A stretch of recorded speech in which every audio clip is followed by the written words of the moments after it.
नमस्कार। आज हम एक बहुत ही महत्वपूर्ण पुस्तक पर बात करने जा रहे हैं।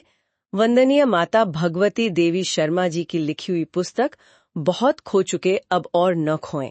हाँ। और इस पुस्तक का जो मूल विचार है वो सच में हमें सोचने पर मजबूर करता है। ये कि भारत ने अपनी ही आधी शक्ति मतलब नारी शक्ति को सीमित करके खुद का कितना भारी नुकसान किया है। वंदनीय माता जी ने लिखा भी है कि अपनी ही कुल्हाड़ी से अपना ही आधा अंग शत विच्छत करके रख दिया। कितनी कितनी गहरी बात है ये। जी बिल्कुल, ये पंक्तियां सीधे दिल पर लगती हैं। तो आज हम यही समझने की कोशिश करेंगे कि वंदनीय माता जी के अनुसार नारी का सशक्त होना सिर्फ एक न्याय का सवाल क्यों नहीं है, बल्कि ये देश की तरक्की के लिए जरूरी क्यों है, अनिवार्य क्यों है। हाँ, इसी पर बात करते हैं, खोलते हैं इसे परत दर परत। स्त्रियों को तो ज्यादा आराम है, पुरुष कमाकर लाता है, वो घर संभालती है। इस पर वंदनीय माता जी क्या कहती हैं? क्योंकि सुनने में तो ये बात कई लोगों को ठीक लगती है। हाँ, ये दलील बहुत आम है, लेकिन वंदनीय माता जी इसे बहुत सख्त शब्दों में आत्म प्रवंचना कहती हैं। मतलब खुद को धोखा देना। वो इसकी तुलना करती हैं जैसे अंग्रेज कहते थे ना कि हमने भारत पर राज करके बड़ा उपकार किया, या जैसे वो दास मालिक कहते थे कि हमने दासों को सुरक्षा दी है। अच्छा। तो ये बस एक ऊपरी मुलम्मा है जो असलियत को छुपाता है। ये एक बहुत बहुत शक्तिशाली तुलना है जो वो करती हैं। वाकई ये तो सोचने वाली बात है। तो फिर वंदनीय माताजी के हिसाब से नारी को बंधनों में रखना सिर्फ एक सामाजिक रीति रिवाज का मुद्दा नहीं है, ये उससे कहीं ज्यादा गहरा है। बिल्कुल बिल्कुल, वो इसे सीधे सीधे मौलिक अधिकारों का हनन मानती हैं। उनका तर्क बहुत स्पष्ट है कि नर और नारी ये कोई दो अलग अलग प्रजातियां नहीं हैं, ये एक ही चेतना के दो पहलू हैं, अभिन्न अंग है। इसलिए ना तो किसी का मालिक बनना सही है और न ही किसी का गुलाम बनना। वो कहती हैं कि देखिए, ये युग सहकारिता का है, सहयोग का, और सहयोग हमेशा स्वेच्छा से होता है, दबाव से नहीं। सही बात है। और सोचने वाली बात है ना कि एक पिछड़ी हुई जिसे आपने विकसित ही नहीं होने दिया, वो नारी पुरुष की सच्ची सहयोगी, एक पार्टनर कैसे बन सकती है? वो तो बोझ बन सकती है, सहायक नहीं। सहयोग की बात आपने कही, ये बहुत महत्वपूर्ण है। क्या वंदनीय माता जी इस विचार को पुख्ता करने के लिए दुनिया से भी कुछ उदाहरण देती हैं कि कैसे नारी शक्ति का सही उपयोग राष्ट्र को आगे ले जाता है? हाँ बिल्कुल, पुस्तक में कई देशों का जिक्र है। जैसे युगोस्लाविया का उदाहरण है कृषि के क्षेत्र में, रूस का है शिक्षा और स्वास्थ्य में। अच्छा, रूस में शिक्षा और स्वास्थ्य, हाँ जी। फिर जापान और जर्मनी में उद्योग और कारखानों की बात है, अमेरिका यूरोप में व्यापार। इन सब जगहों पर महिलाओं की भागीदारी ने उन देशों को कितना मजबूत बनाया है। जी। तो संदेश साफ है कि जिन देशों ने यह समझा कि भाई आधी आबादी को पीछे रखकर कैद करके आप आगे नहीं बढ़ सकते, वो देश आगे बढ़े।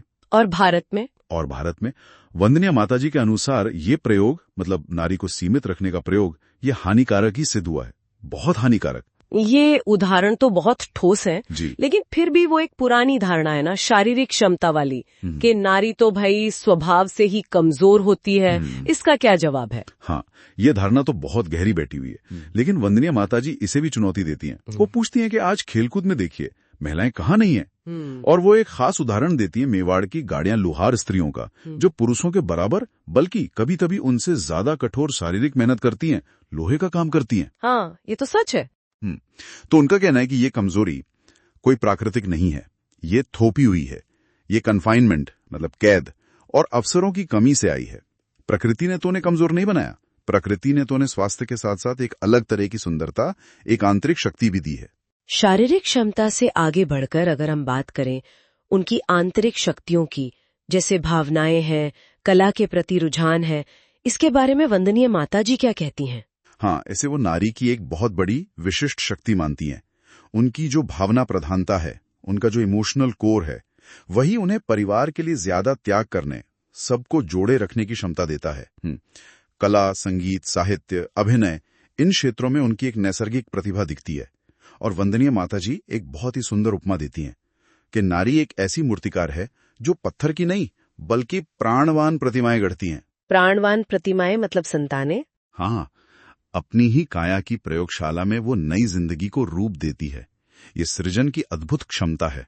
और वो याद दिलाती हैं कि जब प्राचीन भारत में अवसर मिले, जैसे मदालसा जैसी नारियों को, तो उन्होंने कैसे महान व्यक्तित्वों का निर्माण किया, अपने बच्चों को कैसा गढ़ा। तो मतलब संदेश बिल्कुल साफ है कि नारी को सिर्फ भोग की वस्तु समझना, जैसा कि मध्यकाल में कुछ विकृत पंथों जैसे अघोर उपासना वगैरह में हुआ, वो एक भयानक भूल थी, विनाशकारी थी। एकदम सही, विनाशकारी।